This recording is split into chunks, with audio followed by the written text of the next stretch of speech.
আমরা রওনা দিয়েছি শিলংয়ের উদ্দেশ্যে। রাস্তায় বেশ কয়েকটি সাইট সিন সেরে সেরে আমরা পৌঁছাবো শিলং। প্রথমেই যে জায়গায় আমরা পৌঁছালাম সেটা হচ্ছে লামাহাট্টা। পাহাড়ের গা বেয়ে বেয়ে পাইন বনের ভিতর দিয়ে আমরা পৌঁছাবো এই পাহাড়ের চূড়ায়।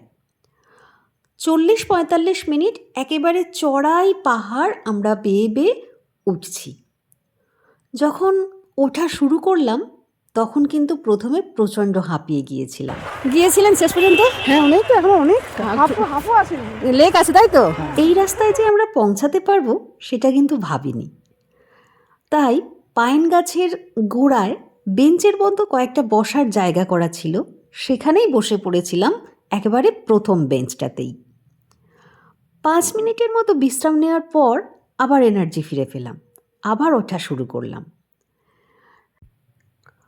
অসংখ্য অগন্তি পাইন গাছ আর আকাশ ছোঁয়া তাদের উচ্চতা। এত পাইন গাছ আমি আগে কখনোই দেখিনি। আর সেই পাইন বনের ভেতর দিয়ে চলেছি আমরা। একেবারে সরু ইট বিছানো রাস্তা, আর রাস্তাটা বাঁখারি দিয়ে ঘেরা, যাতে সহজেই রাস্তাটা চেনা যায় বা কেউ রাস্তা হারিয়ে না ফেলে। এছাড়া দেখছি রাস্তার দুধারে এরকম বাঁশ গাছও বসানো আছে। দেখুন, দুদিক থেকে বাঁশ গাছগুলো জুড়ে গিয়ে কি সুন্দর একটা মানান তৈরি হয়েছে। আমার মাঝে মাঝে মনে হচ্ছিল এত গভীর অরণ্য, এক্ষুনি যদি কোনো জন্তু বেরিয়ে আসে। সামনে এক মাসিমাকে দেখে আমি আরও বেশি এনার্জি ফিরে পেলাম। দেখুন, লাঠি নিয়ে হেঁটে আসছেন। উনি পাহাড়ে উঠেছিলেন, নেমে আসছেন। এটা দেখে আমাদের তো এনার্জি আরও বেড়ে গেল যে এই বয়সে উনি যদি উঠে নেমে আসতে পারেন, আর আমরা এত হাঁপিয়ে হাঁপিয়ে কেন যাচ্ছি। তো আমাদের চলার গতি যেন আরও বেড়ে গেল। আর এখানে এই ফার্নগুলো দেখুন কি সুন্দর, একেবারে লেপের মতো বিছানো আছে পাইন গাছের গোড়ায়। আমাদের মধ্যে বাবুর এনার্জি সব থেকে বেশি। দেখুন না, শর্টকাট রাস্তা ধরে এগিয়েছে। শর্টকাট রাস্তাগুলো অনেক বেশি খাড়াই। ইট বিছিয়ে যে রাস্তাগুলো তৈরি করা হয়েছে সেটা অনেকটা ঢালাই, কিন্তু এই যে শর্টকাটগুলো দেখতে পাচ্ছেন, এগুলো কিন্তু ওই গাছের শিকড় সেখান থেকে মাটি ক্ষয়ে গিয়ে গিয়ে তৈরি হয়েছে। মানুষের যাতায়াতের ফলেও হতে পারে। তো সেই রাস্তায় হাঁটার কথা আমি ভাবতে পারছিলাম না, ওরা কিন্তু যাচ্ছিল। এখানে গভীর জঙ্গলে দেখলাম কিসের একটা শুটিংও হচ্ছে। এই হচ্ছে শর্টকাট রাস্তার নমুনা।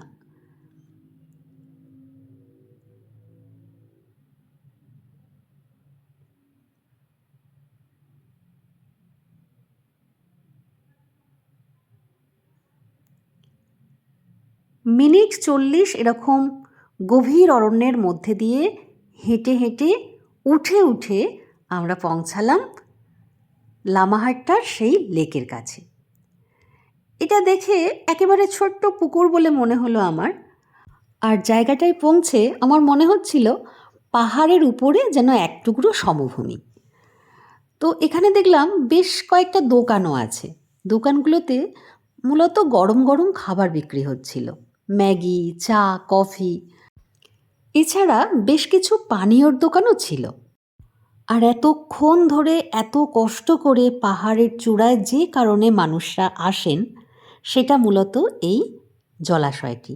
এটি অত্যন্ত পবিত্র একটি জলাশয়, যেটা দেখার জন্যই মূলত মানুষ এখানে এত কষ্ট করে উঠে আসেন।